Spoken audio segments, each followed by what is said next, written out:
Assalamu alaikum, my dear students. I hope you all are doing great and preparing yourselves for the board examination. Already मैंने आपके साथ जो different ORCC sessions किए उसमें हमने geography का एक चैप्टर डिस्कस किया, रिसोर्सेज एंड डेवलपमेंट। उसके बाद में हिस्ट्री का एक चैप्टर मैंने आपके साथ डिस्कस किया, nationalism in Europe. Political science का एक चैप्टर डिस्कस किया था, पावर शेयरिंग। एंड आज के इस ORCC सेशन में और एक इम्पॉर्टेंट चैप्टर में आपके साथ डिस्कस करने जा रहा हूं। सेकंड चैप्टर है हिस्ट्री का, it is nationalism in India. Last time ORCC session में जो चैप्टर मैंने आपके साथ डिस्कस किया था, जिस चैप्टर की एक्सपेक्टेड क्वेश्चंस मैंने आपके साथ डिस्कस किए थे, that was rise of nationalism in Europe. Now इस वाले चैप्टर में will be discussing rise of nationalism in India, or simply we can say nationalism in India, कि इंडिया में नेशनलिज्म कैसे इमर्ज हुआ, हाउ नेशनलिस्ट सेंटिमेंट्स, और we can say how people of India became politically conscious. क्योंकि अगर आपको last वाला video lecture अगर आपको याद होगा, हमने उस टाइम डिस्कस किया था कि जो नेशनलिज्म है it has emerged early as far as Europe is concern, but it is a late phenomena as far as India is concerned. India में second half of the 19th century में the people of India became politically conscious. तो इस वाले chapter में we'll be discussing rise of nationalism in India, और इस वाले chapter में जो डिफरेंट एक्सपेक्टेड क्वेश्चंस हैं वो आपके साथ इस सेशन में मैं आपके साथ डिस्कस करने जा रहा हूं। These are the different important questions जो इस वाले चैप्टर में एग्जामिनर ना क्वेश्चन दे सकता है। Okay, so as you can see here different question जो इस वाले चैप्टर में एग्जामिनर दे सकता है, क्योंकि इंपॉर्टेंट चैप्टर है, अच्छी खासी वेटेज है इस वाले चैप्टर की। तो इसमें जो पहला लॉन्ग आंसर टाइप क्वेश्चन मैंने यहाँ पे आपके साथ जो स्लाइड शेयर की है, पहला क्वेश्चन है list all the different social groups which joined the non-cooperation movement of 1921। ठीक है ना।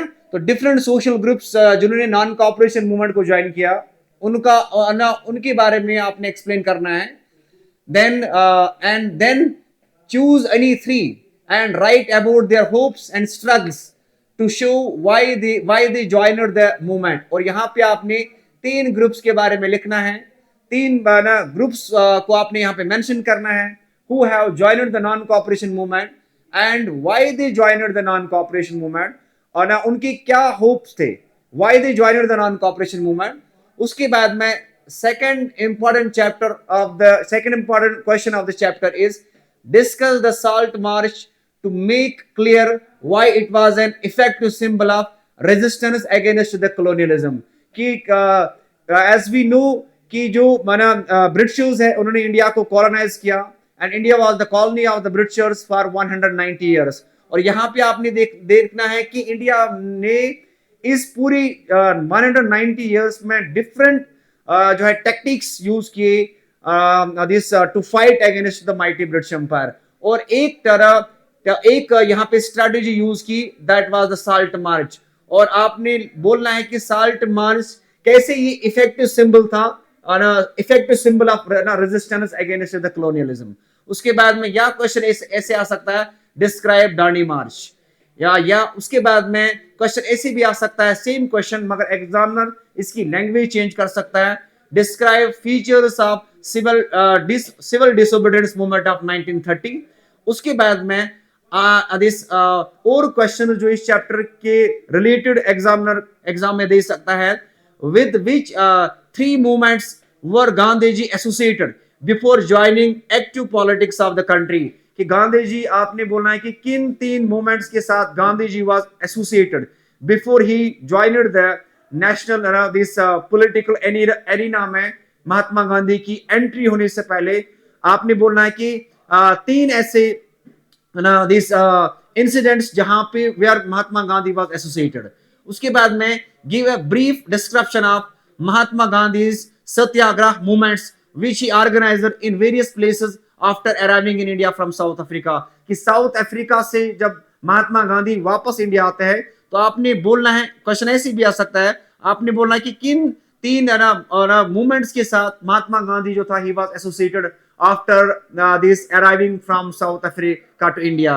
तो आपने उनका ब्रीफ डिस्क्रिप्शन देना है।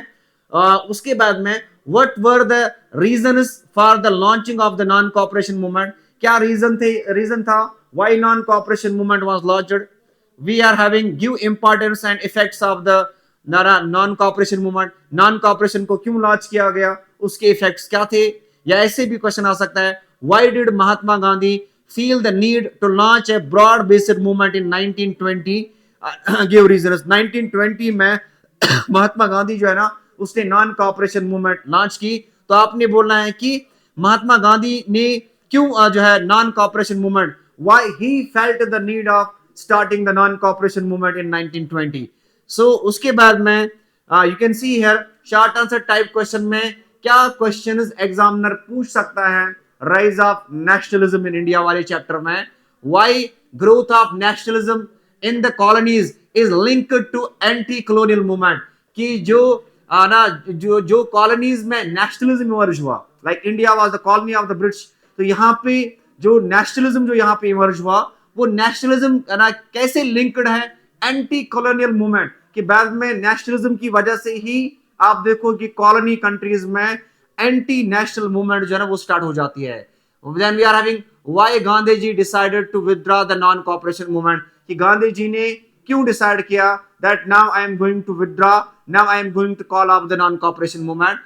Then we are having write a newspaper report on the Jallianwala Bagh massacre, Jallianwala Bagh massacre के ऊपर आपने एक न्यूज़पेपर रिपोर्ट लिखना है, या सिंपली आपने जलियांवाला बाग ट्रेजेडी को आपने एक्सप्लेन करना है। Additional question is why Gandhi ji went fast unto death, what was its outcome, कि गांधी जी जो है ना why he went fast unto death and उसका रीजन क्या था, या एक्सप्लेन करना है पूना पैक्ट क्या था। ठीक है, डिस्कस खिलाफत मूवमेंट, ये क्वेश्चन भी एग्जाम में आ सकता है।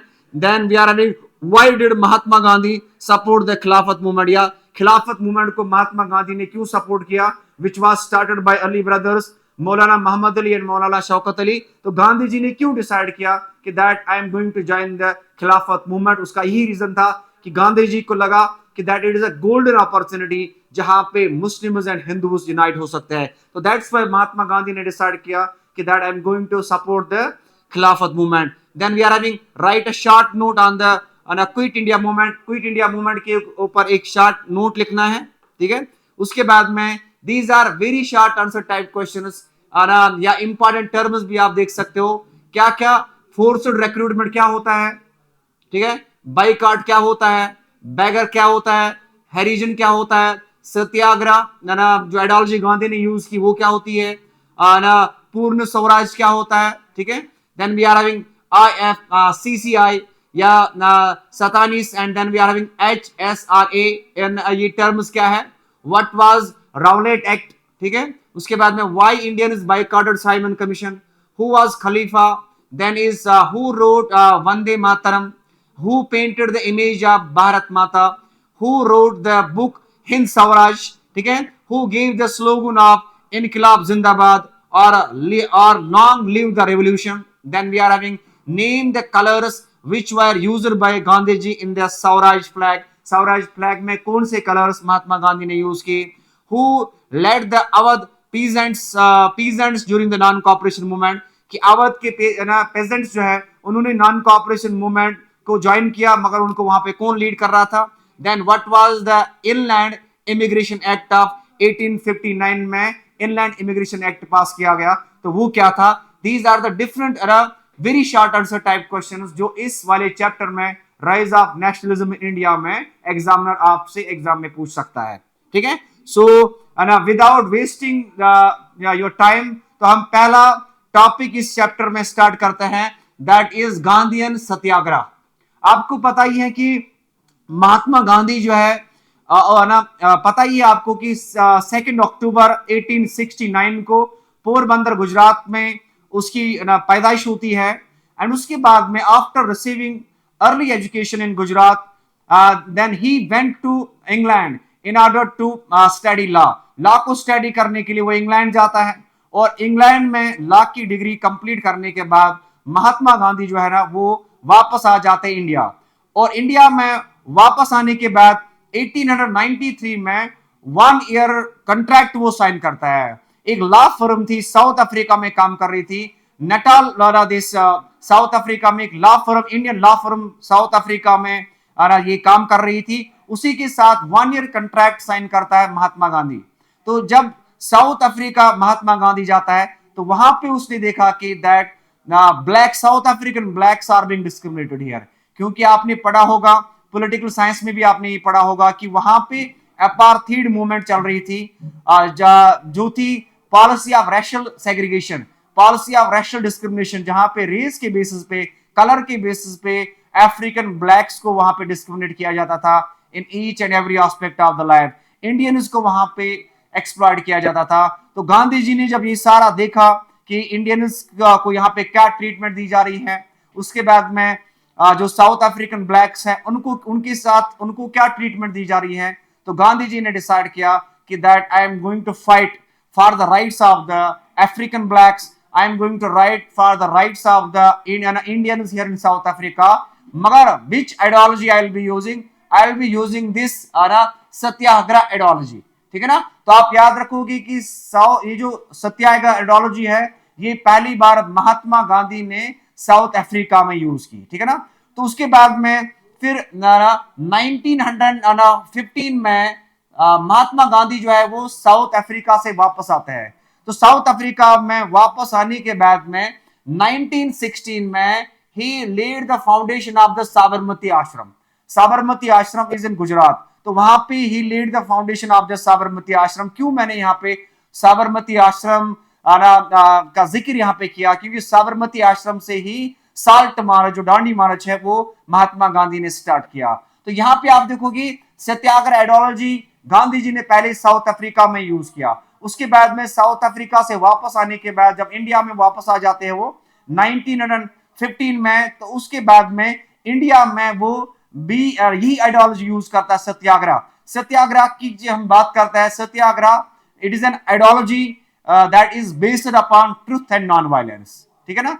तो गांधी जी ने बोला कि मैं बरतानी हुकूमत के खिलाफ लड़ रहा हूं, मगर मेरी जो स्ट्रगल होगी, जो स्ट्रगल होगी, मेरा जो जुद्दोजहद होगा, it will be based upon truth and non violence. मैं लड़ूंगा नॉन वायलेंट तरीके से और सच्चाई का मैं सहारा लूंगा। तो दिस सत्याग्रह आइडियोलॉजी जो थी ये पहले महात्मा गांधी ने साउथ अफ्रीका में यूज की और उसके बाद में इंडिया में इसी आइडियोलॉजी को कंटिन्यू किया। जो आइडियोलॉजी थी क्या, that is based upon truth and non violence. As you can see here 1915 में वापस आ जाता है साउथ अफ्रीका से और उसने क्या किया, महात्मा गांधी ने पावरफुल मेथड यूज किया एंड उस पावरफुल मेथड को बोला जाता है सत्याग्रह। ये एक बना पावरफुल मेथड था, एक नया मेथड इंट्रोड्यूस किया महात्मा गांधी ने ब्रिटिशर्स के खिलाफ लड़ने के लिए।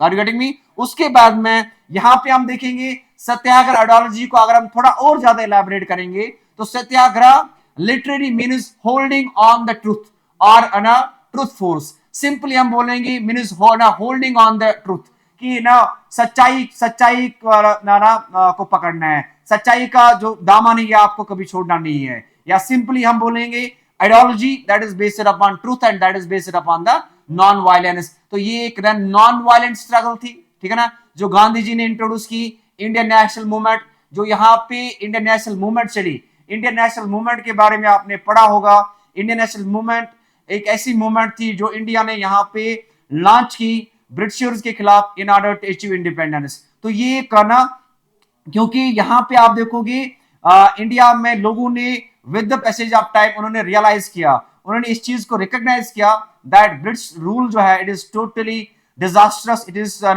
Totally this disastrous as far as the interest of the Indian people are concern. तो यहाँ पे इन्होंने they realised the growth of British imperialism, they realised the growth of British imperialism और उन्होंने एक long drawn freedom struggle launch की। And that long drawn freedom struggle जो है ना, that reached to its culmination in 1947 जब finally Britishers जो है उनको इंडिया को आजाद करना पड़ा। तो आई एम सेइंग, जब हम बात करते हैं नेशनल मूवमेंट की, it was a movement that was started by the Indian people in order to achieve independence from the mighty British Empire. तो ये सत्याग्रह क्या थी? ये एक नॉन वायलेंट स्ट्रगल थी जो इंडियन नेशनल मूवमेंट में महात्मा गांधी ने इंट्रोड्यूस की। और इसमें उसमें आप देखोगे इट पर्सुएडेड द अपोनेंट, और इसमें जो अपोनेंट यहाँ पे ब्रिटिशर्स थे, क्या उनको क्या पर्सुएड किया गया टू अंडरस्टैंड द ट्रूथ, कि आप इस आइडियोलॉजी के जरिए आप अपने अपोनेंट ग्रुप को, आपके जो अपोनेंट्स हैं उनको आप क्या करोगे?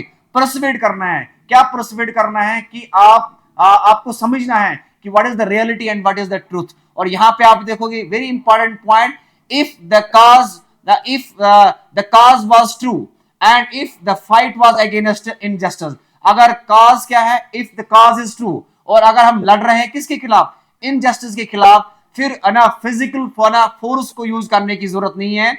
Then physical force was not necessary to fight the oppressor. तो अगर आपका काज ट्रू है, और अगर आप क्या कर रहे हो? अगर आप लड़ रहे हो नाइंसाफी के खिलाफ, अगर आप इनजस्टिस के खिलाफ लड़ रहे हो, तो आपको फिजिकल फोर्स यूज करने की जरूरत नहीं है अगेंस्ट योर ऑपरेसर, जो आपको सप्रेस कर रहा है। लाइक फॉर एग्जांपल ब्रिटिशर्स जो थे ना, दे वर द ऑपरेसर्स, उन्होंने इंडिया को ऑपरेस किया, उन्होंने इंडिया को सप्रेस किया in each and every aspect of the life. तो ये सत्याग्रह आइडियोलॉजी जो है गांधी जी ने यूज की ताकि माइटी ब्रिटिश एम्पायर के खिलाफ लड़ा जाए। एंड हंगर स्ट्राइक्स के ऊपर वो चले गए। इसके अलावा पीसफुल डेमोन्स्ट्रेशन निकाले गई, स्ट्राइक्स निकाले गई, हड़ताल की गई यहाँ पे, और non cooperation with the government are some methods of the satyagraha. Satyagraha में और क्या क्या आता है? सत्याग्रह में खाली इतना ही नहीं आता है ideology that is based upon truth and non violence, बल्कि सत्याग्रह में हंगर स्ट्राइक भी आती है, सत्याग्रह में पीसफुल डेमोन्स्ट्रेशन भी आता है, सत्याग्रह में स्ट्राइक्स भी आते हैं, सत्याग्रह में हड़ताल भी आता है, एंड सत्याग्रह में गवर्नमेंट के साथ आपको कोऑपरेट नहीं करना है। ठीक है ना? So these are the different methods as far as the satyagraha ideology is concern. ठीक है? एंड नाउ यहां पे आप देखोगे दिस से रिलेटेड टॉपिक है, that is first 3 satyagraha movements organised by the Gandhi ji in India, कि गांधी जी ने कहां पे सत्याग्रह आइडियोलॉजी यूज की। तो यहां पे आप देखोगे 3 दिस प्लेसेस पे, 3 जगहों पे महात्मा गांधी ने सत्याग्रह आइडियोलॉजी को यूज किया। एंड सत्याग्रह आइडियोलॉजी को यूज करने से he was in a position to provide justice to the people। ठीक है ना? तो पहली बार महात्मा गांधी ने सत्याग्रह आइडियोलॉजी को यूज किया चंपारण बिहार में। Champaran is a district in Bihar, इसको बोला ही जाता है चंपारण मूवमेंट 1916। और यहाँ पे चंपारण में क्या था? चंपारण में इंडिगो प्लांटर्स जो थे वो इंडिगो कल्टीवेट कर रहे थे, मगर उनकी ग्रीवेंस ये थी कि that they were being forced by the Britishers to sell the indigo at a lower prices, cheaper rates पे उनको ये जो, क्योंकि डाइंग के लिए यूज होता था, तो ये एक इंपॉर्टेंट आइटम था जो ब्रिटिशर्स यहाँ से इंग्लैंड लेते थे। तो इन्होंने यहाँ पे आप देखोगे इन चंपारण बिहार में इंडिगो प्लांटर्स के अपने ग्रीवेंसेस थे कि that they were being forced by the Britishers to sell the indigo at the lower prices at the cheaper rates. तो यहाँ पे आप देखोगे गांधी जी ने सत्याग्रह आइडियोलॉजी यूज की, और बाद में फिर वो कामयाब हो गया in providing justice to the indigo planters of the Champaran Bihar. ठीक है? सो दिस वाज ये ना पहली बार महात्मा गांधी ने सत्याग्रह आइडियोलॉजी को यूज किया, वो किया 1916 में चंपारण बिहार में। और वहां पे इंडिगो प्लांटर्स के उनकी क्या प्रॉब्लम थी? वो यही कि they were being forced to sell indigo at the lower prices। Then we are having Kheda movement. Kheda Gujarat में एक जगह है, वहां पे भी महात्मा गांधी ने सत्याग्रह आइडियोलॉजी को यूज किया। और यहाँ खेदा में क्या था 1917 में, कि अगर क्राफ्ट फेलियर की टाइम में भी, ठीक है ना, अगर क्राफ्ट फेल हो गया, या उसके बाद में फ्लू की टाइम में भी, या कोई एपिडेमिक वहां पे स्प्रेड हो जाती थी, तो वहां पे भी आप देखोगे फार्मर्स की जो लाइफ जो थी ना, वो that was very miserable. Farmers की जो कंडीशंस थी दे वर वेरी पैथेटिक। मगर क्रॉप फेलियर के बावजूद भी, या उसके बाद में एपिडेमिक के बावजूद भी, उनको फोर्स किया जाता था कि आपने रेवेन्यू पे करना है। ठीक है ना? तो उनकी कंडीशन जो थे ना खेदा डिस्ट्रिक्ट में, दे वर मिजरेबल बिकॉज उनको फोर्स किया जाता था, इनको कंपेल किया जाता था, ब्रिटिशर्स इनको कंपेल करते थे। क्या कंपेल करते थे कि इनको इनका ना इसलिए इनको ये ना कंपेल किया जाता था कि आपने रेवेन्यू पे करना है, even this even during the time of the failure of the crop. और गांधी जी ने यहाँ पे गांधी जी की लीडरशिप के अंडर उन्होंने स्ट्रगल लॉन्च की, उन्होंने यहाँ पे लड़ा ताकि उनको जस्टिस मिले, और वहां पे गांधी जी ना सक्सेसफुल हो गया in this providing justice to the peasants of Kheda. और वहां पे आप देखोगे उन्होंने रिड्यूस किया लैंड रेवेन्यू में, दिस जो उनकी उनकी डिमांड ये थी कि लैंड रेवेन्यू जो है ना उसको रिड्यूस किया जाए। सो दे बिकेम सक्सेसफुल। किस चीज में वो कामयाब हो गए? In reducing the land revenue. मगर तभी ये पॉसिबल हुआ कि जहां पे गांधी जी ने लड़ा, उसने सत्याग्रह आइडियोलॉजी यूज की, और यहां पे आप देखोगे उसने कोई वायलेंट तरीका यूज नहीं किया, ट्रुथ का सहारा लिया और नॉन वायलेंट मेथड से वो कामयाब हो गया in providing justice to the peasants of Kheda in Gujarat. Then we are having, so this was second place, second incident जहां पे महात्मा गांधी ने सत्याग्रह आइडियोलॉजी को यूज किया।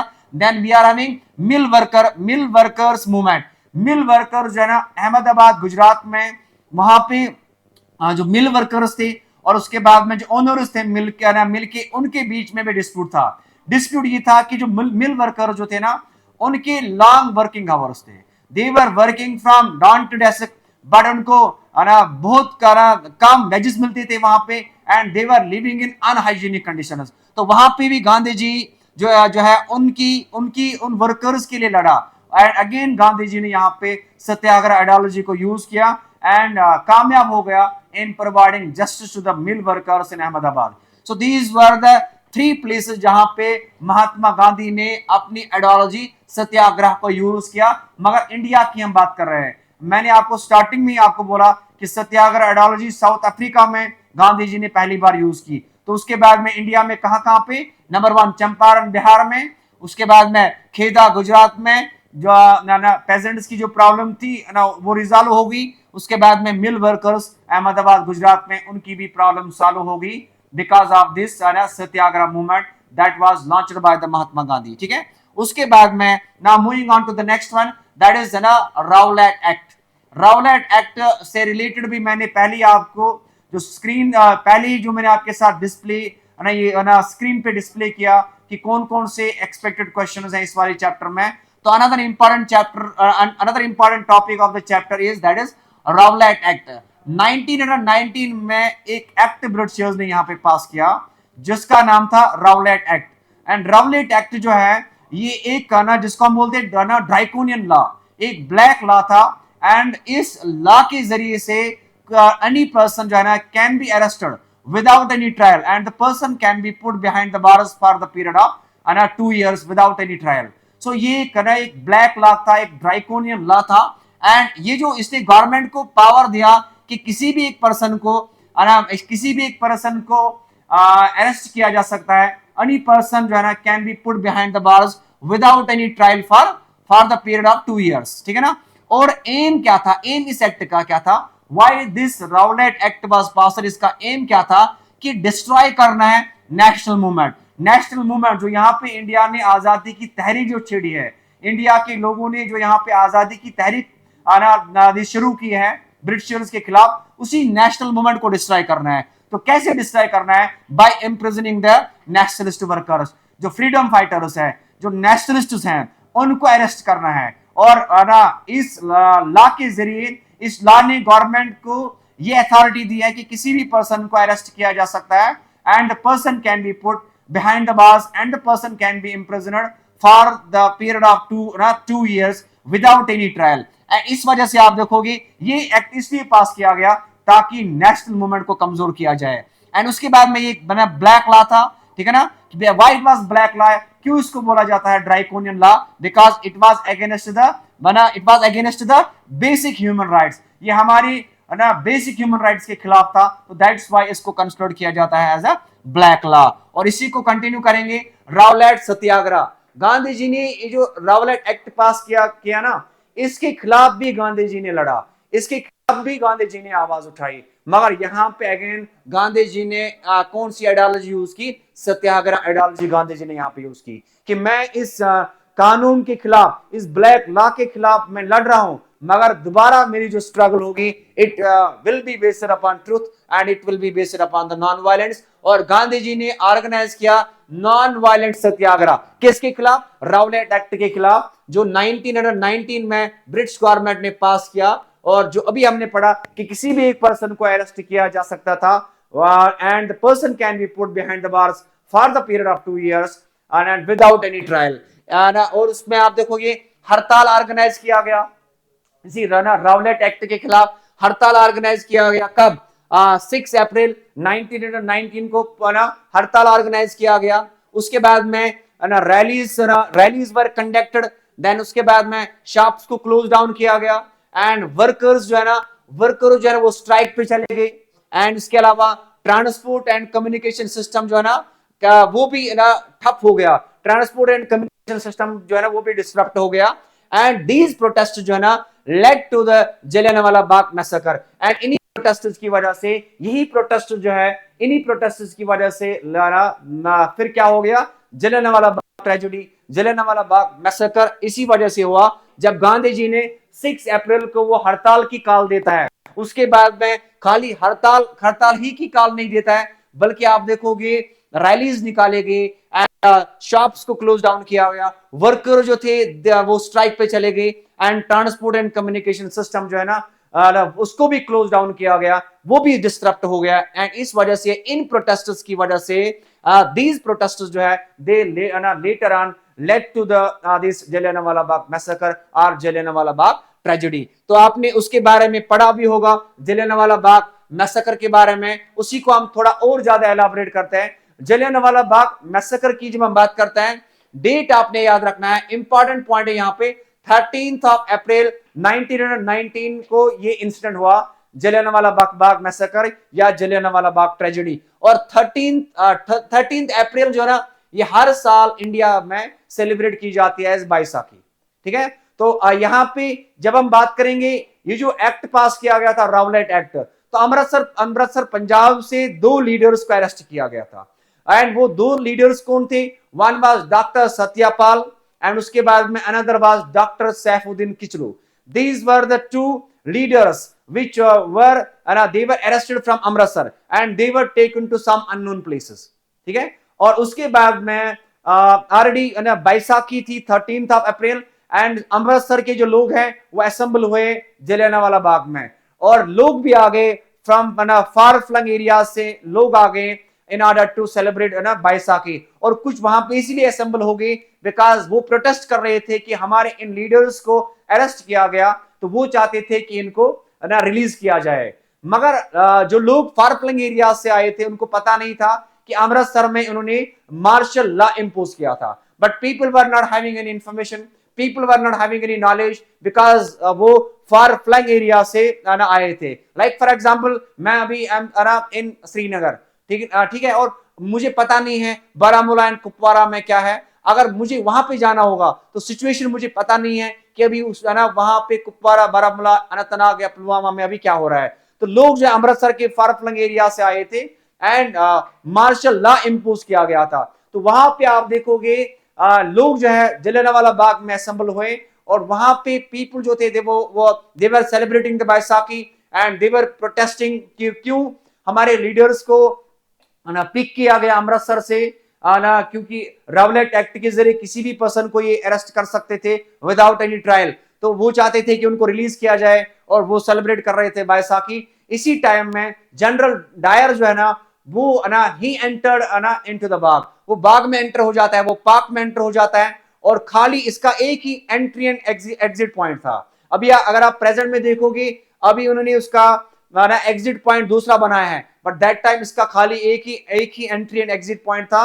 तो उसने वो एंट्री एंड एग्जिट पॉइंट को ब्लॉक किया, एंट्री एंड एग्जिट पॉइंट को बंद किया गया, उसको क्लोज किया गया and he ordered the troops to fire. And तकरीबन 10 मिनट तक उन्होंने अंधाधुंध गोलियां चलाई, अंधाधुंध उन्होंने गोलियां बरसाई, और उसमें 100 पीपल जो है ना दे वर मार्टियर्ड, 100 पीपल जो है they were killed and thousands of people जो है ना दिस वो जख्मी हो गई इस जलियांवाला बाग दिस मैसेकर में, इसीलिए इसको बोला ही जाता है जलियांवाला बाग मैसेकर या जलियांवाला बाग ट्रेजेडी। और बाद में फिर आप देखोगे, हालांकि ब्रिटिशर्स ने ये किया था ताकि नेशनल मूवमेंट को कमजोर किया जाए, मगर जब आप किसी चीज को जितना आप दबाना चाहोगे उतना ही वो ज्यादा उभरता है। तो यहाँ पे आप देखोगे जलियांवाला बाग जो है वहां पे इन्होंने गोलियां भी बरसाई, बहुत सारे लोगों की डेथ भी हो गई, बहुत सारे लोग जो है वो इंजर्ड भी हो गए, मगर उससे नेशनल मूवमेंट को वो दबा नहीं सके।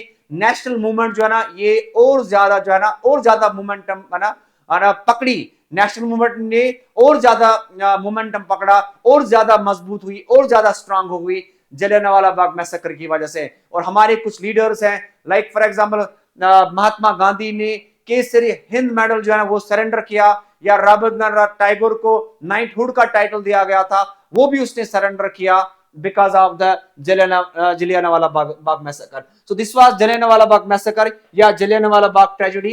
Now उसके बाद में we have Gandhi ji decided to launch the non-cooperation movement.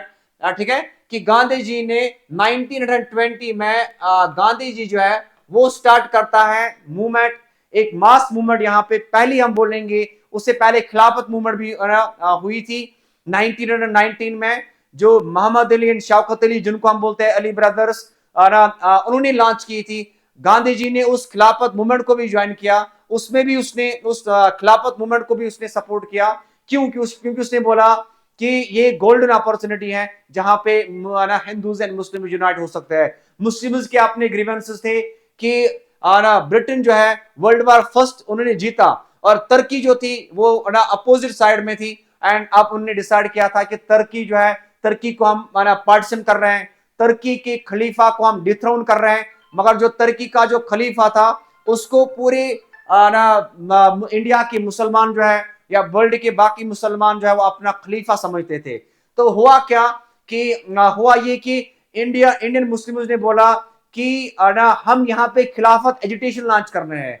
खिलाफत कमेटी बनाई गई अंडर दिस अली ब्रदर्स। खिलाफत कमेटी को बनाने का मकसद ये था, इन्होंने बोला कि अगर if the position of the Khalifa in Turkey was undermined, और अगर तुर्की में खलीफा को हटाया गया और तुर्की को पार्टीशन किया गया, तो हम यहाँ पे खिलाफत एजुटेशन लॉन्च कर रहे हैं। तो महात्मा गांधी ने बोला कि एक गोल्डन अपॉर्चुनिटी है, और महात्मा गांधी ने खिलाफत मूवमेंट को ज्वाइन किया।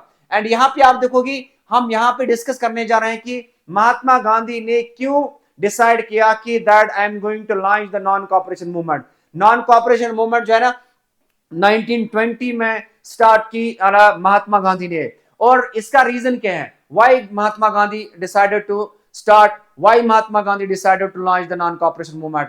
वो ये था कि महात्मा गांधी ने बोला अपनी बुक हिंद स्वराज, अगर आपने ये वेरी शॉर्ट आंसर में आपको हमने लिखा था वहां पे कि हिंद स्वराज बुक किसने लिखी है, तो महात्मा गांधी ने लिखी है। और उसी बुक में वो बोलता है कि यहाँ पे जो ब्रिटिश रूल है ना ये सर्वाइव हुआ because of the cooperation of Indians ने ब्रिटिशर्स के साथ कॉपरेट किया, and that's why British rule यहाँ पे सर्वाइव हुआ।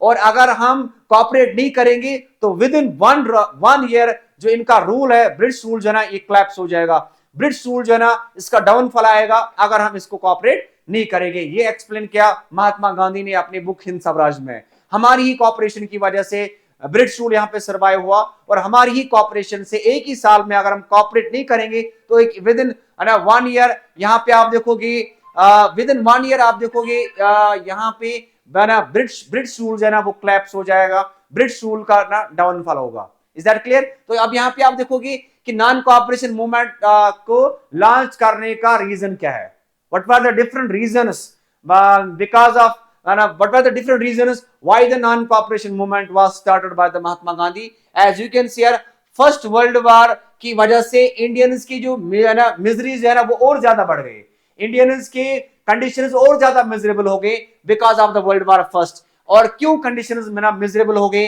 हैवी टैक्सेस इंपोज किए गए, एंड इसके अलावा प्राइसेस भी हाइक हो गया, एंड फेमिन्स आए, एंड उसके बाद में एपिडेमिक्स जो है ना वो आए, एंड उस वजह से लोगों की जो कंडीशन है वो और ज्यादा मिजरेबल हो गई।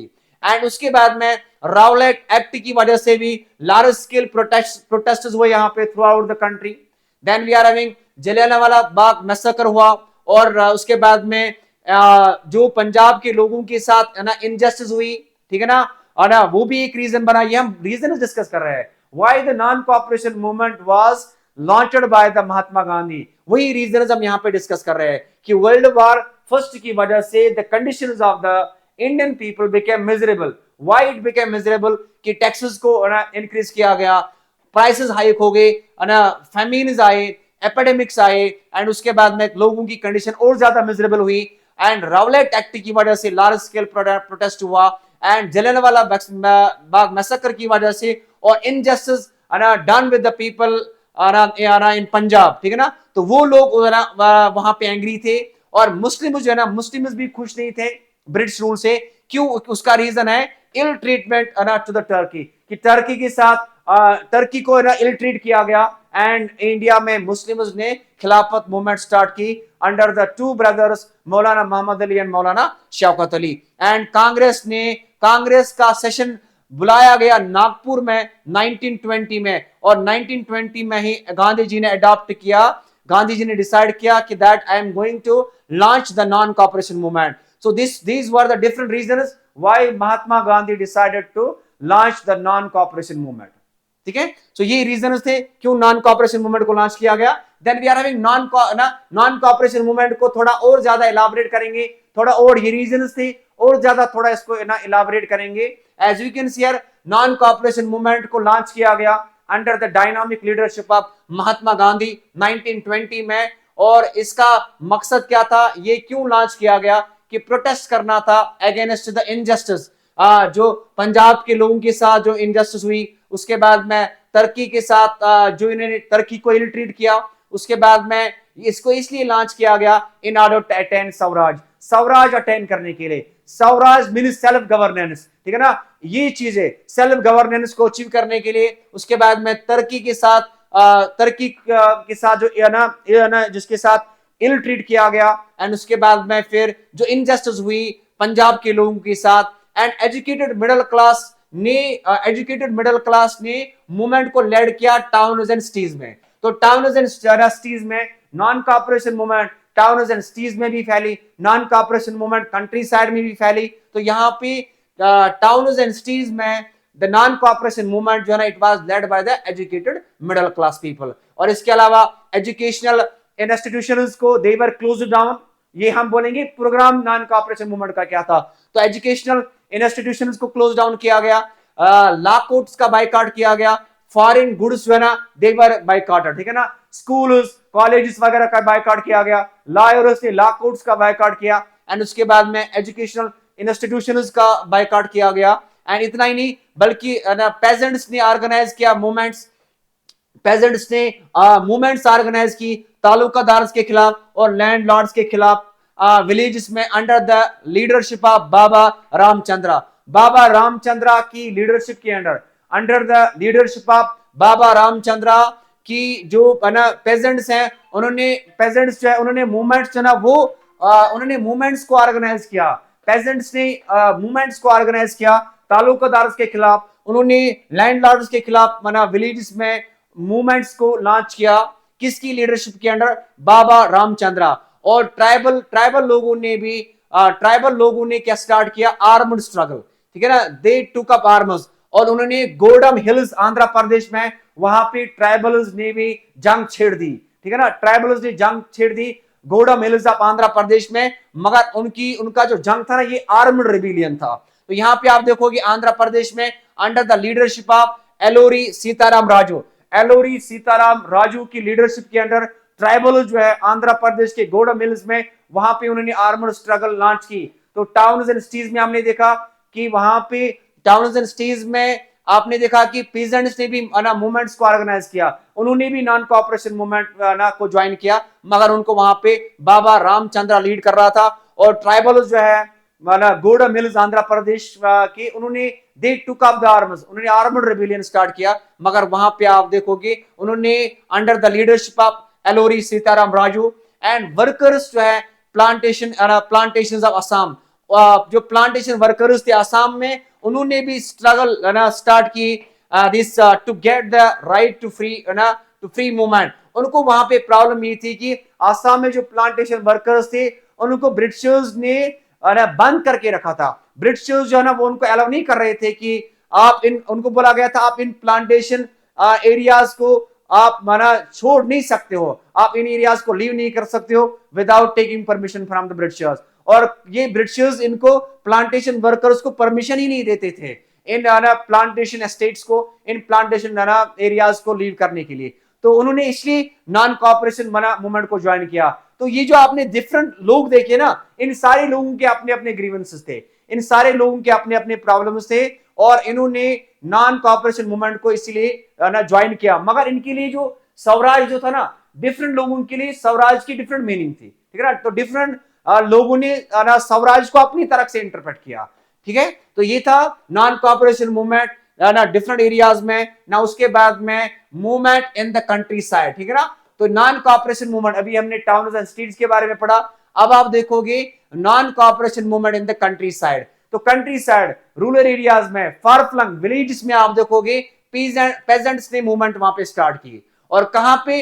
अवध। अवध जो है ना ये यूपी में है, तो वहां पे आप देखोगे पेजेंट मूवमेंट को, पेजेंट मूवमेंट जो हमने अभी पढ़ा कि अवध में पेजेंट मूवमेंट को लीड कर रहा था बाबा रामचंद्रा। इससे भी अलग आ सकता है कि बाबा रामचंद्रा के बारे में आपने एग्जाम में लिखना होगा, ठीक है ना। तो आप ये याद रखोगे कि बाबा रामचंद्रा जो था उसने पेजेंट मूवमेंट को लीड किया, कहां से? अवध यूपी से।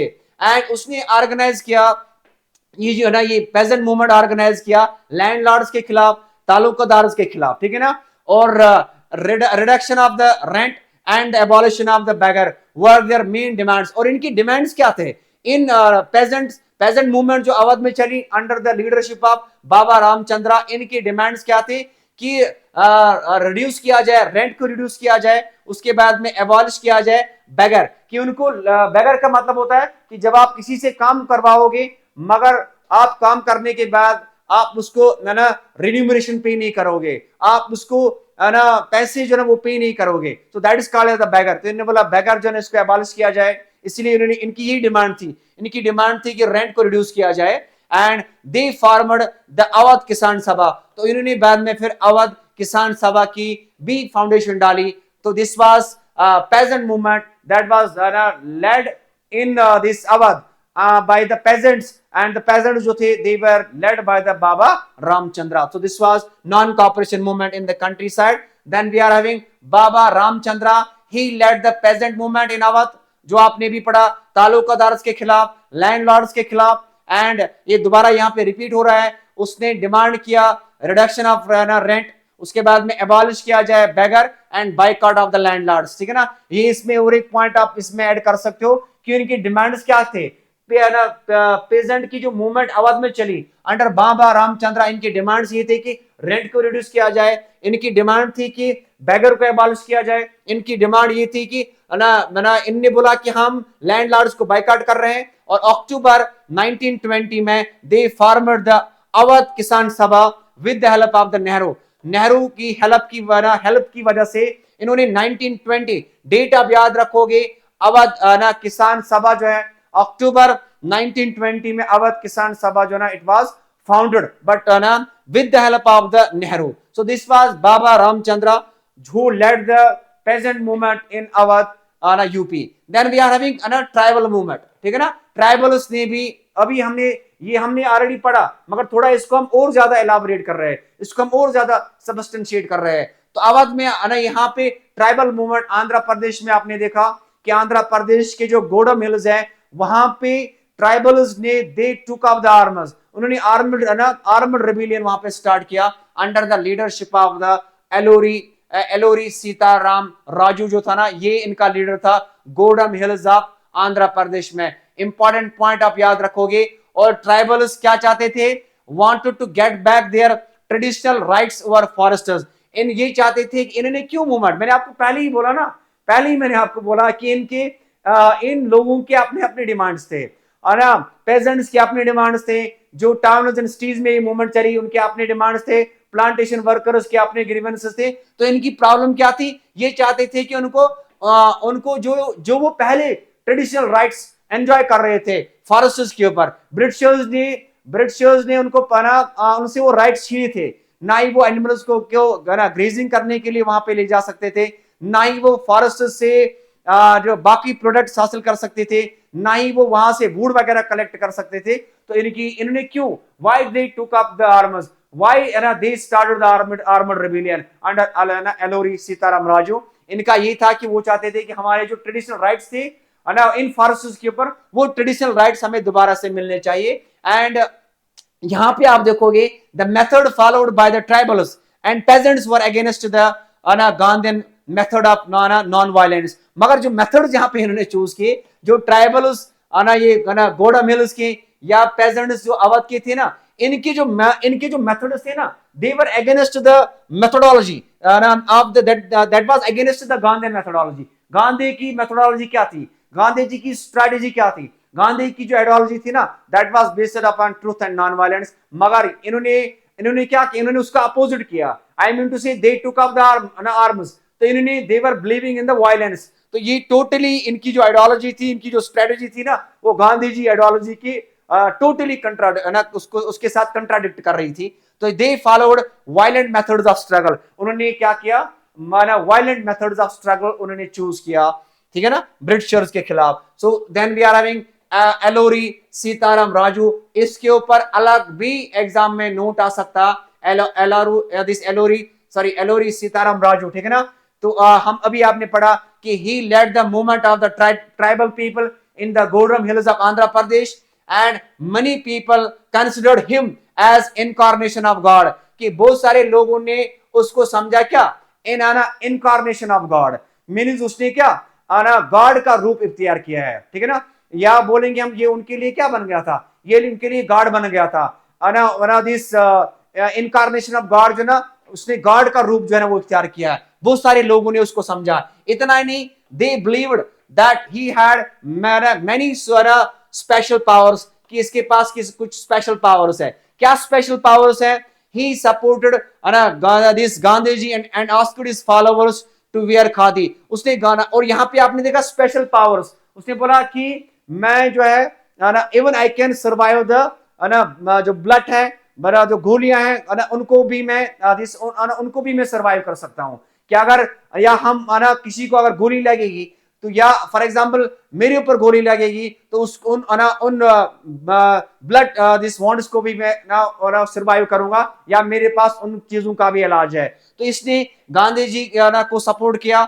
इसने अपने फॉलोअर्स को बोला कि आप वेयर कीजिए खादी। खादी क्या था, ये क्लॉथ था, ठीक है ना। खादी वो क्लॉथ था जब इंडिया ने under the leadership of Gandhi ji, जब इन्होंने बोला कि हम बाइकाट कर रहे हैं ब्रिटिश गुड्स का, और हम यूज करेंगे स्वदेशी गुड्स, इंडिजिनियस गुड्स का हम यूज करेंगे। तो यहाँ पे आप देखोगे इंडिजिनियस गुड्स को प्रमोट करने के लिए ये जो एलोरी सीताराम राजू है, ये अपने फॉलोअर्स को बोलता है कि हमें वियर करना चाहिए खादी, जो हमारा अपना इंडिजिनियस क्लॉथ है। एंड उसके बाद में स्टॉप ड्रिंकिंग और ड्रिंकिंग जो है ना, जो आप वाइन शराब पीते हो, उसको आपने रोकना है, इसको आपने बंद करना है। But he organiser an armed struggle against the British, और उसने आर्मड स्ट्रगल स्टार्ट की, आर्मड स्ट्रगल लॉन्च की against the mighty British empire. So it was the role of Alluri Sitaram Raju, जो मूवमेंट, ट्राइबल मूवमेंट को लीड कर रहा था गोडम हिल्स ऑफ आंध्र प्रदेश, ठीक है, as you can see here. Then we are having next is movement in the plantations. जो आसाम के जो प्लांटेशन वर्कर्स थे, मैंने अभी आपको बोला आसाम में जो प्लांटेशन वर्कर्स थे, उनकी भी बेचारों के प्रॉब्लम थे। प्रॉब्लम ये थी कि उनको ब्रिटिशर्स अलाउ ही नहीं कर रहे थे कि प्लांटेशन एरियाज को आप हमारी परमिशन के बगैर नहीं छोड़ सकते हो। तो वहां पे आप देखोगे ये बेचारे चाहते थे, इनके लिए स्वराज की मीनिंग ये थी, इनके लिए स्वराज ये था, इनको लिए स्वराज ये था कि इनको परमिशन मिलनी चाहिए यहाँ प्लांटेशन एरियाज से वो मूव करनी चाहिए टू द प्लेसेस, जिन एरिया से वो आए थे वहां उनको जाने की परमिशन मिले।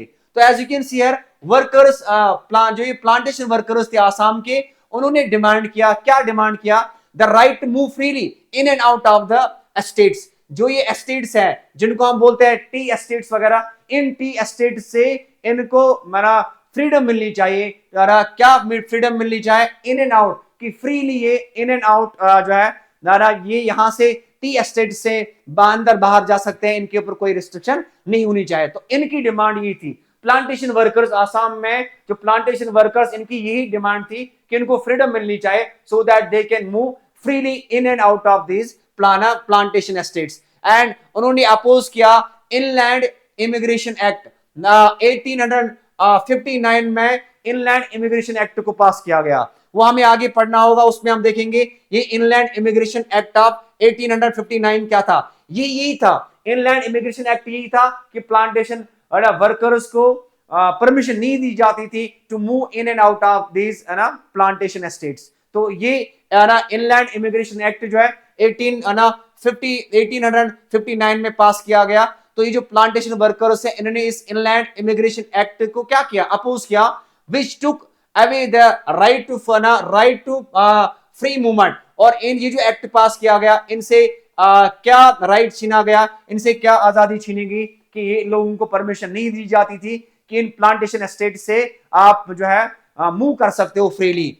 when they heard about the non cooperation movement, जब इन्होंने नॉन कॉपरेशन मूवमेंट के बारे में सुना, जब इन्होंने नॉन कॉपरेशन मूवमेंट के बारे में सुना कि सिटीज में, टाउन्स में, यूपी में जो अवध है वहां पे या डिफरेंट एरियाज में नॉन कॉपरेशन मूवमेंट फैल रही है, तो जब इन्होंने नॉन कॉपरेशन मूवमेंट के बारे में सुना, ठीक है ना, they move to their village. और ये चले गए कहां, ये they started heading home.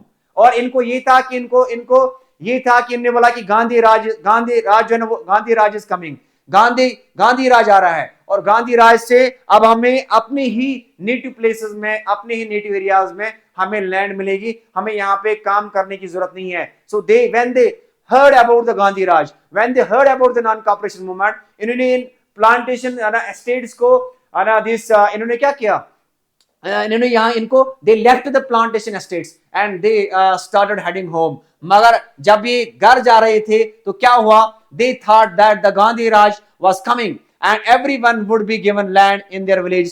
Gandhi राज आ रहा है और हर एक को अपने ही गांव में अब लैंड जो है वो दी जाएगी। however they were caught and brought back, मगर इनको क्या किया गया, वहां पे हड़ताल चल रहा था, वहां पे ट्रांसपोर्ट का हड़ताल चल रहा था, वहां पे आप देखोगे बहुत सारे जो है जितना भी जो भी ट्रांसपोर्ट उस टाइम प्ले कर रहा था ऑन द रोड्स वो स्ट्राइक पे चले गए। एंड इस वजह से इन बेचारों को रास्ते में ही पकड़ा गया। एंड खाली पकड़ा ही नहीं गया, खाली इनको they were not only brought back, बल्कि ब्रूटली आप देखोगे दे वर बीटन अप। इनको बहुत ही ज्यादा सख्ती से ब्रिटिशर्स पेश आए और इनको वापस लिया गया कहां पे, इन्हीं प्लांटेशन एस्टेट्स में। So this was movement in the plantations, ठीक है। Then we are having withdrawal of the non-cooperation movement। इससे related भी अलग क्वेश्चन आता है ना, withdrawal of the non-cooperation movement, कि गांधी जी ने नॉन कॉपरेशन मूवमेंट को क्यों विड्रॉ किया। आपने सुना होगा कि नॉन कॉपरेशन मूवमेंट जो है ना, क्यों गांधी जी ने इस मूवमेंट को विड्रॉ किया, क्योंकि पहले ही गांधी जी जो था वो बिलीव कर रहा था वायलेंस, दिस नॉन वायलेंस के ऊपर, एंड वो बिलीव कर रहा था ट्रुथ के ऊपर, उसने सत्याग्रह आइडियोलॉजी को यूज किया था। But this non cooperation movement जो था, ये नॉन कॉपरेशन मूवमेंट वायलेंट हुई। एंड वायलेंट कैसे हुई कि we have this Chauri Chaura Gorakhpur है डिस्ट्रिक्ट, यूपी स्टेट है, वहां पे जो है वहां पे आप देखोगे एक मॉब है, उन मॉब ने पुलिस स्टेशन के ऊपर अटैक किया, ठीक है ना। उसके पीछे भी रीजन है, उससे पहले ब्रिटिशर जो थे they exhausted their arms and ammunition, बहुत सारे लोगों को मारा गया। उसी की रिटेलिएशन में उन्होंने गोरखपुर चौराचौरी में एक पुलिस स्टेशन के ऊपर अटैक किया। एंड उस पुलिस स्टेशन में 22 policeman died, they were burned alive inside the police station including SHO. And जब ये गांधी जी ने जब ये देखा, this the movement was turning violent, and movement violent होने की वजह से आप देखोगे गांधी जी ने नॉन कॉपरेशन मूवमेंट को कॉल ऑफ किया, गांधी जी ने नॉन कॉपरेशन मूवमेंट को विड्रॉ किया, क्योंकि right from the very beginning Mahatma Gandhi जो था वो वायलेंस के खिलाफ था। तो this movement was turning violent, this movement was turning violent because 22 policeman including SHO जो है they were burned alive inside the police station in Gorakhpur। and that's why महात्मा गांधी ने डिसाइड किया कि मैं नॉन कॉपरेशन मूवमेंट जो है इसको मैं विड्रॉ करने जा रहा हूं। So this was the reason why non cooperation movement जो है इसको विड्रॉ किया गया। It is because of the Chauri Chaura incident जो होता है ना यूपी में वना हुआ, एंड वहां पे आप देखोगे गोरखपुर डिस्ट्रिक्ट में आप देखोगे 22 पुलिसमैन जो है they were killed, and not only killed, in fact they were burned alive, ठीक है ना, they were burned alive. And Gandhi ji ने जब देखा कि that the movement is turning violent, Gandhi ji ने नॉन कॉपरेशन मूवमेंट को विड्रॉ किया। So this is the reason why this non cooperation movement was called off by Mahatma Gandhi in 1922। Is that clear? So this is why the non-cooperation movement was called off. Why the non-cooperation movement जो है इसको महात्मा गांधी ने withdraw किया। So this was then we are having Simon Commission, ठीक है ना। Simon commission जो है, साइमन कमीशन के बारे में हमने डिस्कस करना है कि साइमन कमीशन की जब हम बात करते हैं ना, इसको इंडियंस ने बाइकआउट किया। आपने इसके बारे में 8th में भी पढ़ा होगा। इंडिया के लोगों ने स्लोगन दिए, गो बैक साइमन। एक सारा साइमन कमीशन 1927 में साइमन कमीशन अपॉइंट की गई, और इट वाज फरवरी 1928 की ये जो साइमन कमीशन है इट अराइव्ड इन इंडिया। और ये क्यों, व्हाई साइमन कमीशन जो है अराइव्ड इन इंडिया, आपको पता है कि मॉन्टेगो चेल्मसफोर्ड रिफॉर्म्स एक्ट 1919 पास किया गया, एंड उसी को जिसके जरिए यहां पे आप देखोगे डायरकी को इंट्रोड्यूस किया गया था। तो रिपोर्ट, इस कमीशन को रिपोर्ट प्रिपेयर करना था on the working of the dyarchy. Dyarchy के बारे में आपने पढ़ा होगा कि उन्होंने प्रोविंसेस में डबल गवर्नेंस जो है वो इंट्रोड्यूस की। जो ब्रिटिशर्स जो थे और इंडियन इलेक्टेड लेजिस्लेचर्स जो थे वो प्रोविंसेस में पावर शेयर कर रहे थे। तो मगर उस डायरकी की वजह से, उस डबल गवर्नेंस की वजह से प्रोविंसेस में प्रॉब्लम हो रही थी, वहां पे कियास एंड कंफ्यूजन चल रहा था। तो उसी के ऊपर रिपोर्ट प्रिपेयर करने के लिए, on the working of the dyarchy के ऊपर रिपोर्ट प्रिपेयर करने के लिए इन्होंने 1927 में साइमन कमीशन को अपॉइंट किया। और साइमन कमीशन जो है इट अराइव्ड 1927 में इसको अपॉइंट किया गया, और इसका जो हेड था it was sir John Simon. फरवरी 1928 में ये साइमन कमीशन जो है ना इट अराइव्ड इन इंडिया। मगर जब भी इंडिया में ये कमीशन पहुंची तो it was greeted with the country wide slogans. पूरे इंडिया में लोगों ने इसके खिलाफ नारेबाजी की। इनफैक्ट लोगों ने प्ले कार्ड जो है ना वो भी डिस्प्ले किए जिनके ऊपर लिखा था गो बैक साइमन। और मद्रास में आप देखोगे under the leadership of doctor Ansari, वहां पे उन्हें ब्लैक फ्लैग्स जो है ना वो लहराए। They were hoisted, the black flags were hoisted in Madras under the leadership of Dr. Ansari। मकसद यही खाली था कि साइमन कमीशन हमें तस्लीम नहीं है, साइमन कमीशन का हम बाइकाट कर रहे हैं। मगर बाइकाट इसलिए किया गया क्योंकि साइमन कमीशन में जितने भी मेंबर्स थे, सारे मेंबर जो थे ना दे वर ब्रिटिश, एंड इसमें Indians were completely exempted. Indian कोई भी मेंबर इंडियन नहीं था। इन्हें बोला ये तो हमारे बारे में डिसीजन लिया जा रहा है। They are preparing report on the working of the dyarchy, ये हमारे फ्यूचर के बारे में they are going to take decision, मगर विदाउट कंसल्टिंग अस। हमें कंसल्टिंग नहीं किया जा रहा है, हमारे बारे में बात की जा रही है मगर हमें कंसल्ट नहीं किया जा रहा है। तो कोई भी मेंबर इसका इंडियन नहीं था, and that is why Simon commission का बाइकआउट किया गया। As you can see here, ये यहाँ पे लिखा है स्टैट्यूटरी कमीशन। स्टैट्यूटरी कमीशन का मतलब होता है नॉन कॉन्स्टिट्यूशनल बॉडी। तो इसको अपॉइंट किया गया under the leadership of sir John Simon, and इसको बोला गया कि आपको रिपोर्ट प्रिपेयर करना है constitutional system in India and suggest changes. जो यहाँ पे वर्ड यूज किया गया कॉन्स्टिट्यूशनल सिस्टम के ऊपर, आपने स्टडी करना है। एक्चुअली स्टडी क्या करना था, जो एक्ट ऑफ 1919 पास किया गया था ना उसी को स्टडी करना था, ठीक है ना, जिसके जरिए यहाँ पे डायरकी को इंट्रोड्यूस किया गया था और सजेस्ट करना है चेंजेस। इंडियंस ने इसको अपोज किया साइमन कमीशन को। क्यों? क्योंकि मैंने आपको बोला कि तमाम मेंबर जो थे साइमन कमीशन में they were English and there was no Indian in it, and that's why Indians ने इसको क्या किया, इंडियंस ने इसको बाइकआउट किया। It did not provided any hope of swaraj to Indians. और इंडियंस की ये डिमांड थी कि उनको स्वराज मिले। Swaraj means self governance. तो उनकी ये जो डिमांड है वो पूरी नहीं हुई, and that is why Indians ने डिसाइड किया कि that we are going to boycott against the Simon Commission. So this was Simon Commission, and why it was boycotted. Then we are having another important topic of the chapter is the Salt March, ठीक है ना। Salt March या जिसको हम बोलते हैं क्या डांडी मार्च भी। आपको पता है कि मैंने स्टार्टिंग में ही आपके साथ डिस्कस किया कि इंडिया के लोगों ने ब्रिटिशर्स के खिलाफ ना different strategies, different tactics use किए। कौन सी टेक्टिक्स मीन्स ब्रिटिश रूल जो था ना, it was never acceptable to the Indians right from the very beginning. In every nook and corner of the country India के लोगों ने ना रिवोल्ट किए right from the very beginning. And every now and then people of India जो थे वो British हुकूमत के खिलाफ, बरतानी हुकूमत के खिलाफ ना रिवोल्ट्स लॉन्च कर रहे थे। पेजेंट्स ने भी किया, ट्राइबल्स ने भी किया, और आम लोगों ने भी ना ब्रिटिशर्स के खिलाफ रिवोल्ट किए। मगर यहां पे आप देखोगे गांधी जी ने जो है उसने चूज किया सारा साल्ट मार्च। गांधी जी ने डिसाइड किया कि एक लॉ ब्रिटिशर्स ने यहां पे पास किया था, that is called as a salt law में Britishers were having the complete monopoly. क्या मोनोपोली थी कि खाली वो साल्ट मैन्युफैक्चर कर सकते थे, एंड अगर कोई दूसरा साल्ट मैन्युफैक्चर करेगा, साल्ट जो है that will be confiscated and offender जो है ही विल बी इम्प्रिजनड। ऑफेंडर जो है उसको सजा सुनाई जाएगी। एंड गांधी जी ने डिसाइड किया कि मैं इस साल्ट लॉ को ब्रेक करूंगा।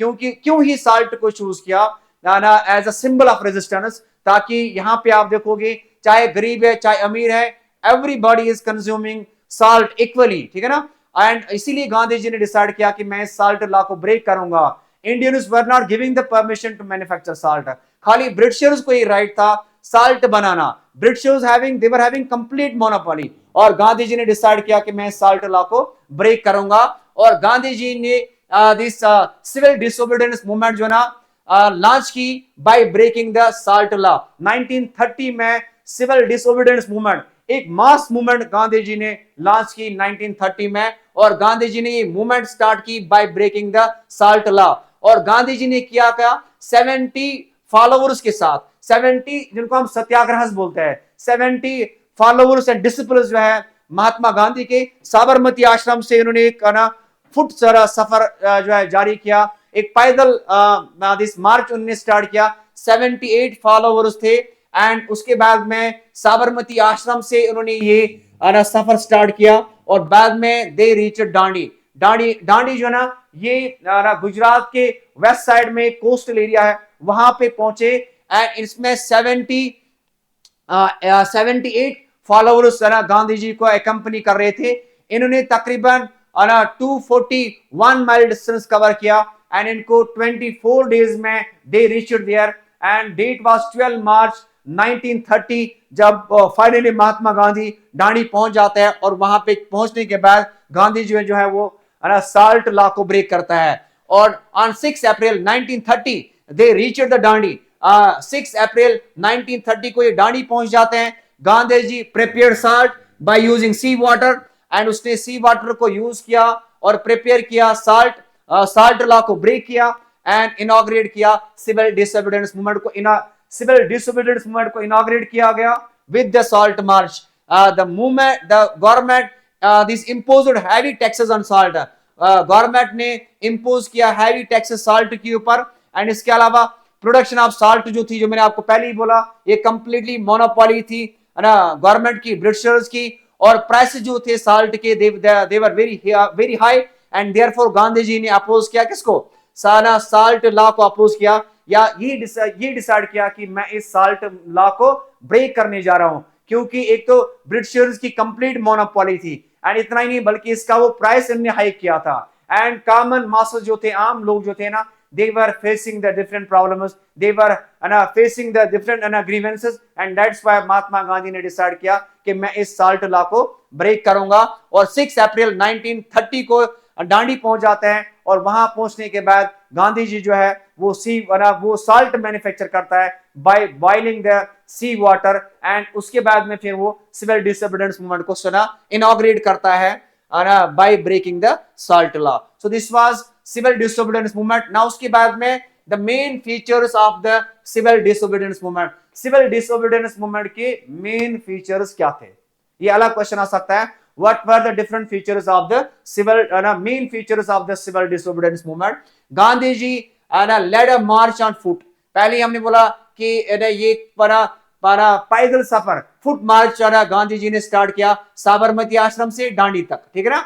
और उसने क्या किया, साल्ट लॉ को ब्रेक किया, ठीक है ना। और कहां पे, दांडी। उसके बाद में इनॉग्रेट किया किसको, सिविल डिसोबीडियंस मूवमेंट को। एंड पीपल ने क्या किया, लोग जो है ना उन्होंने साल्ट लॉ को ब्रेक किया बहुत in the various places, in many places of the country. And foreign goods को बाइकआउट किया गया, लिकर शॉप्स को they were closed down, and government servants ने रिजाइन किया जॉब से, फॉरेस्ट लॉज को लोगों ने ब्रेक किया, एंड लोगों ने इनकार किया किससे, टू पे टैक्सेस, एंड लीडर्स को अरेस्ट किया गया, वर्कर्स को के ऊपर अटैक किया गया, गवर्नमेंट वर्कर्स के, गवर्नमेंट अनादिस ऑफिसर्स के ऊपर अटैक किया गया। और गांधी जी ने मूवमेंट को कॉल्ड ऑफ किया ऑन 5 मार्च 1931 को under the Gandhi Irwin pact. Gandhi Irwin, जब लगा कि ब्रिटिशर्स को लगा कि मूवमेंट जो है ना ये दिन ब दिन जोर पकड़ रही है, आपने यहां पे देखा कि आपने देखा कि लोगों ने साल्ट लॉ को ब्रेक किया, आपने देखा फॉरेन दिस गुड्स को बाइकआउट किया गया, लिकर शॉप्स को क्लोज किया गया, एंड गवर्नमेंट सर्वेंट्स ने गवर्नमेंट जॉब से रिजाइन किया। उसके बाद में लीडर्स को अरेस्ट किया गया, फॉरेस्ट लॉज को ब्रेक किया गया, एंड गवर्नमेंट बिल्डिंग्स के ऊपर अटैक किया गया। तो गांधी जी ने देखा कि मूवमेंट ये यहाँ पे भी बहुत जगहों पे मूवमेंट वायलेंट हो रही थी, एंड गांधी जी जो है इनने भारत की गवर्नमेंट ने बहुत ही ज्यादा जो ऑपरेशन यूज किया ताकि मूवमेंट को दबाया जाए, एंड 60,000 सत्याग्रह को अरेस्ट किया गया, and they were put behind the bars. मगर उसके बावजूद भी मूवमेंट को क्रैश करने में वो कामयाब नहीं हुए। And now they thought of conciliatory measures. इन्हें बोला कि अब हम बातचीत, अब हम डायलॉग से, पीसफुल नेगोशिएशन से मसले को हल करेंगे। और Lord Irwin was viceroy of India that time, उसको वो गांधी को बुलाता है और इन दो के बीच में पैक्ट साइन होता है जिसको बोला जाता है गांधी इरविन पैक्ट। 1931 में, डेट आप याद रखोगे, 1931 में गांधी इरविन पैक्ट साइन होता है, ठीक है।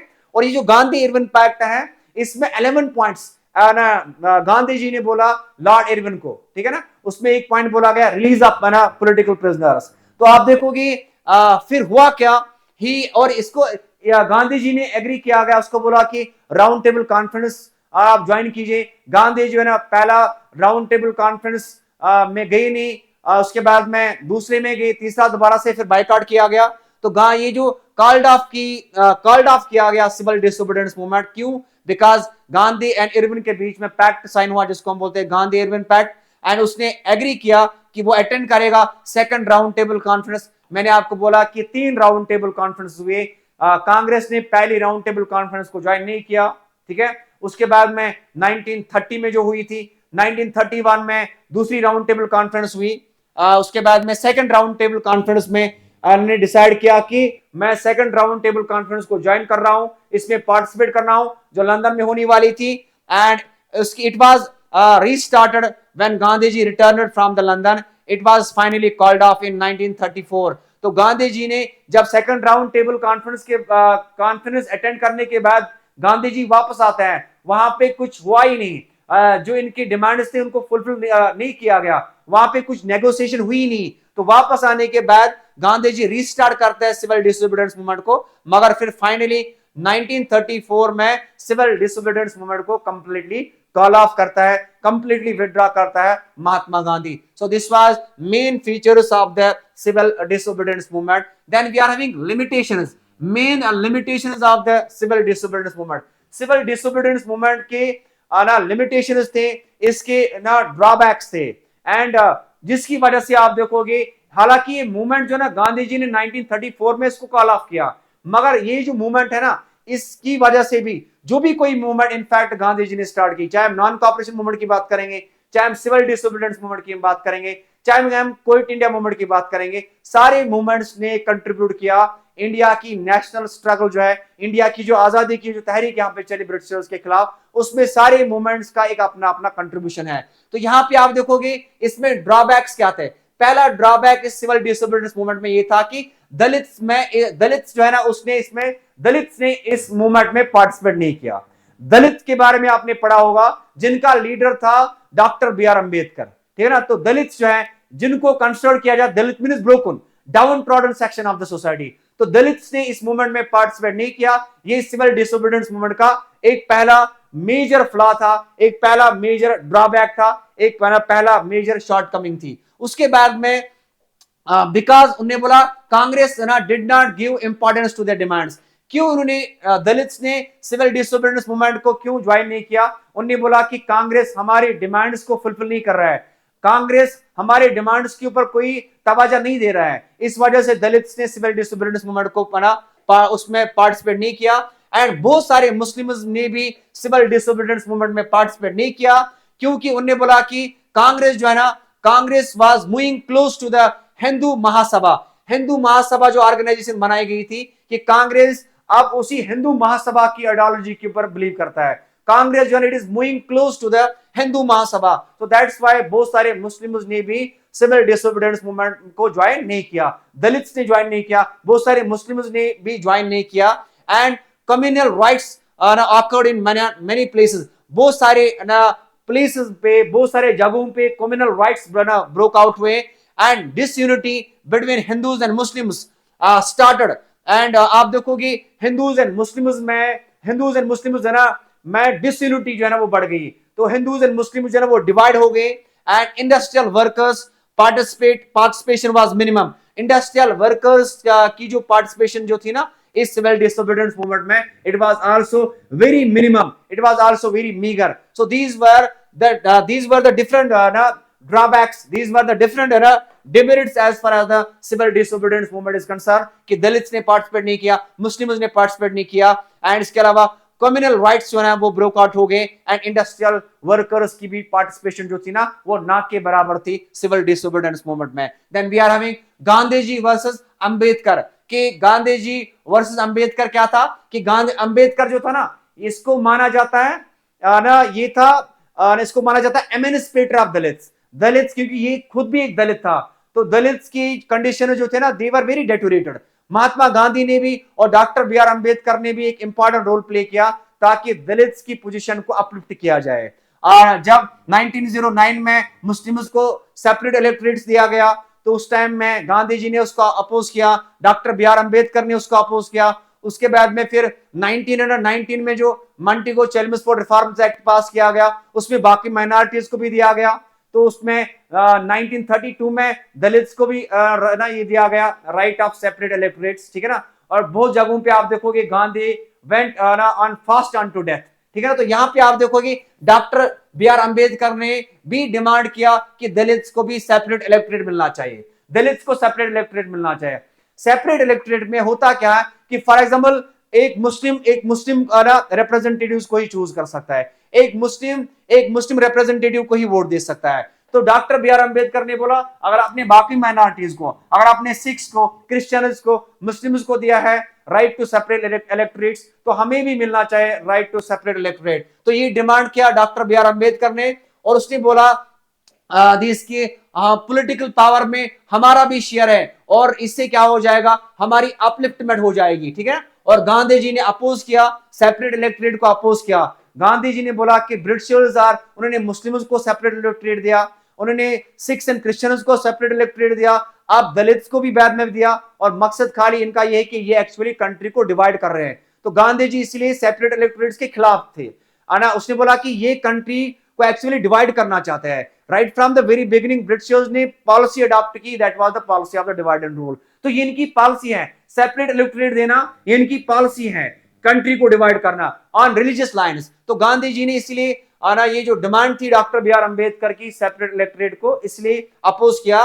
एंड उसने बोला ही thought that it would create disunity. उसने बोला कि अगर दलित्स को भी मिलेगा राइट टू सेपरेट इलेक्टोरेट, इससे क्या हो जाएगा यहाँ पे डिसयूनिटी जो है ना वो डेवलप हो जाएगी। और so they clashed in the second round table conference. Second round table conference जो हुई ना उसमें क्लैशेस हुए डॉक्टर बी आर अंबेडकर और महात्मा गांधी के बीच में। क्यों क्लैशेस हुए? क्योंकि डॉक्टर बी आर अंबेडकर बोलता था कि दलित्स को मिलना चाहिए right to separate electorate, Gandhi ji उसके अगेंस्ट था। तो क्लैशेस हो गए इन दो के बीच में सेकंड राउंड टेबल कॉन्फ्रेंस। और उसके बाद में फिर पूना पैक्ट साइन हुआ। पूना पैक्ट जो है ना ये साइन हुआ Gandhi ji and doctor B R Ambedkar के बीच में सितंबर 1932 में। इंपॉर्टेंट इससे related short answer type question आ सकता है। What is Poona pact of 1931? तो पूना पैक्ट जो है ये Gandhi ji and doctor B R Ambedkar के बीच में साइन होता है. Date was September 1932 and Gandhi ji brought an end to his fast. गांधी जी जो वो उससे पहले फास्ट एंड टू डेथ पे चले गए थे एंड उसने अपने फास्ट को खत्म किया. हाँ, उसने क्यों ना ये एक्सेप्ट किया, क्योंकि उसने क्यों ये खत्म किया फास्ट, क्योंकि उसने एक्सेप्ट किया demand for reservation of seats for Dalits in the legislatures. कि बोला गया कि दलित्स जो है ना उनको लेजिस्लेचर में रिजर्वेशन मिलेगी, सीट्स रिजर्व रखी जाएंगी. किन के लिए?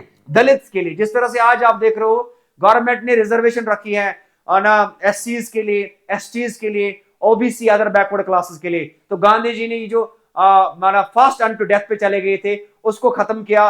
और क्यों उसने एक्सेप्ट किया और उन्होंने बोला कि रिजर्वेशन मिलेगी दलित्स के लिए. कहां पे रिजर्वेशन मिलेगी? दिस दलित्स के लिए लेजिस्लेचर में. और B R Ambedkar agreed to give up the demand of separate electorate. और बी आर अम्बेडकर जो है उसने भी बोला कि now we don't need separate electorate. अब वो राजी किससे हुए? जब उनको रिजर्वेशन मिल गई किसमें? लेजिस्लेचर में. ठीक है. सो दिस वाज, ये हुआ था पूना पैक्ट में. ठीक है ना. पूना पैक्ट में अगर ये आपने लिखना होगा शॉर्ट आंसर में तो आप लिखोगे कि ये एक पैक्ट था जो साइन हुआ था डॉक्टर बी आर अम्बेडकर और गांधी जी के बीच में सितंबर 1932 में. और इसमें गांधी जी जो है अपना फास्ट खत्म किया और उसने एक्सेप्ट किया कि रिजर्वेशन ऑफ सीट्स जो है वो दलित को मिलेगी. कहां पे? लेजिस्लेचर में. और डॉक्टर बी आर अम्बेडकर ने भी एग्री किया इस डिमांड को और उसने ही ना give up his demand of separate electorates. Is that clear? So this was all about the chapter rise of nationalism in India. तो इंशाल्लाह नेक्स्ट जो सेशन होगा ओआरसीसी उस टाइम आपके साथ किसी दूसरे एक चैप्टर के साथ मैं आपके साथ ना रूबरू हो जाऊंगा. तो तब तक के लिए अल्लाह हाफिज and have a nice day.